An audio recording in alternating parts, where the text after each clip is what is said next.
Allez, on est parti pour la troisième et dernière période de la Grande Team et de la semaine de la Grande Team. Merci d'être aussi nombreux à nous suivre tous les soirs de la semaine, donc du lundi au vendredi de 20h30 à 22h sur le canal 203, StarTime 740, la TNT numéro 3 ou encore sur l'application RTI Mobile.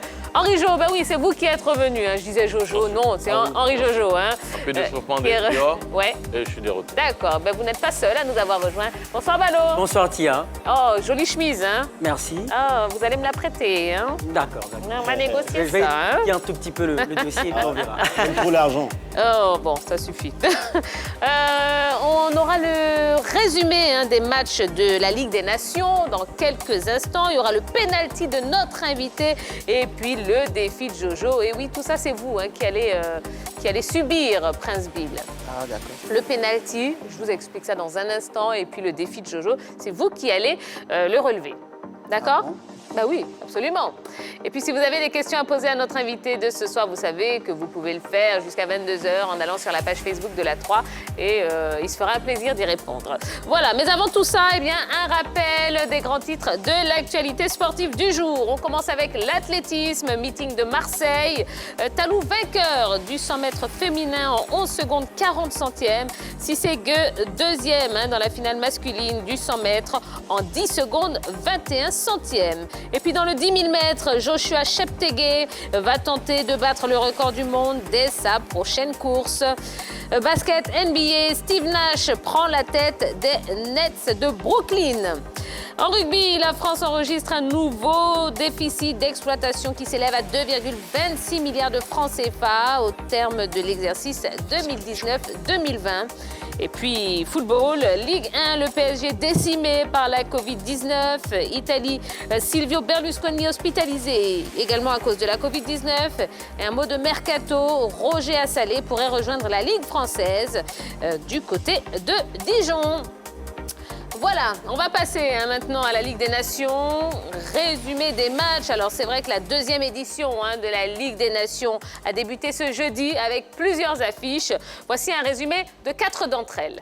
L'Espagne est parvenue à arracher un match nul en Allemagne. Dominée pendant les 90 minutes, la Roja a réussi le hold-up parfait ce jeudi soir à Stuttgart. Timo Werner a ouvert la marque pour la Nationalmannschaft à la 51e minute.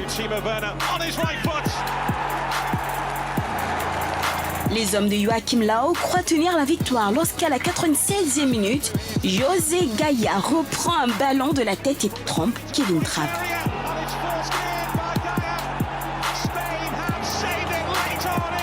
L'autre fait de ce match est la première sélection d'Ansu Fati, le petit prodige de Barcelone de 17 ans. Sur ces installations, l'Ukraine a réalisé une excellente opération en battant la Suisse 2-1. 3 superbes réalisations ont illuminé une rencontre très ouverte entre les deux outsiders du groupe 4, dans lequel figurent également l'Allemagne et l'Espagne. Yarmolenko ouvre le score à la 14e minute pour l'Ukraine. Seferovic rétablit la parité avant la pause. À la 68e minute, Zinchenko donne la victoire aux siens. L'issue de la rencontre a été longue à se dessiner. Il a fallu attendre la 80e minute pour voir Szoboszlai offrir la victoire à la Hongrie d'une frappe monumentale sur un coup franc consécutif à une faute de Yazici sur Orban. Les Hongrois s'offrent une précieuse victoire pour la suite de la compétition. Enfin, dans le duel entre la Russie et la Serbie, il a fallu attendre la seconde mi-temps pour voir le capitaine russe Artyom Dzyuba transformer en toute décontraction un pénalty consécutif à une faute de Pavlovic sur Bakaev à la 48e minute. C'est ensuite Karavaev qui marque d'une superbe frappe enroulée du droit. Mitrovic réduit le score à la 78e minute, 3 minutes avant que Dzyuba ne scelle le score de la rencontre à la 81e minute. La première journée de la Ligue des Nations se poursuit ce week-end dans les ligues A, B et C. Il y a eu de très belles affiches hein, dans cette Ligue des Nations, n'est-ce pas, Balo? Oui, n'est-ce pas? Surtout le choc Allemagne, la Nationalmannschaft qu'on connaît, une équipe concrète qui ne manque pas d'occasion. Et l'Espagne, c'est une opposition de style, un jeu un peu chatoyant du côté des Espagnols, fait de passes courtes. Et justement, l'Espagne est restée fidèle à son jeu de possession, puisqu'ils avaient 57% pour 43% seulement pour l'Allemagne. Mais les Allemands étaient, comme on le dit, concrets. 7 tirs cadrés pour l'Allemagne pour seulement 5 pour l'Espagne.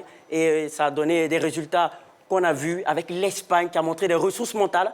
Car ce qui caractérise l'Espagne, c'est certes le beau jeu, mais cette fois-ci, ils ont égalisé dans les dernières minutes du match. Ils ont montré des ressources mentales et c'est une information à suivre pour les prochaines éditions, les prochaines compétitions. Alors, rappelez-nous le score final. Un but partout entre l'Allemagne et l'Espagne. D'accord. Henri Jo. Pour revenir encore sur cette rencontre, il a parlé de jeu chatoyant du côté de l'Espagne, mais on n'oublie pas que l'Allemagne a complètement changé sa manière de jouer aussi hein, depuis l'arrivée de certains jeunes comme Kai Havertz, comme Leroy Sané. Ce sont des joueurs qui aiment posséder le ballon. Et dans cette rencontre, ce sont les Allemands qui ont dominé presque toute la rencontre. Moi, il y a le petit bémol au niveau de l'égalisation espagnole. J'ai vu un peu le joueur espagnol en hors-jeu, mais bon, ça n'a pas été signalé. Finalement, le but a été accordé en but partout entre ces deux équipes.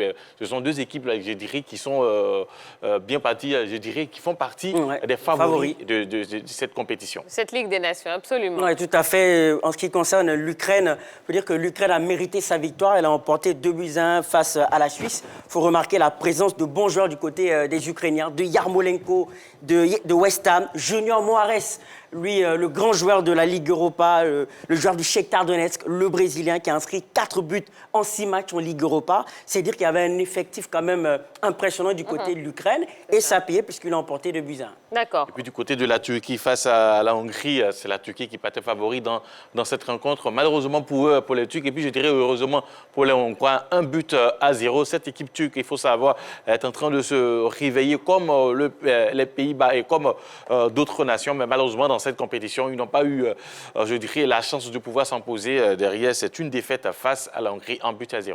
Ouais, c'est une victoire importante pour la Hongrie parce qu'il faut dire que la Hongrie affrontait quand même une grande nation de football, la Turquie, avec ses bons joueurs, Kutucu du côté de Schalke 04, Souyenkou, le défenseur de Leicester.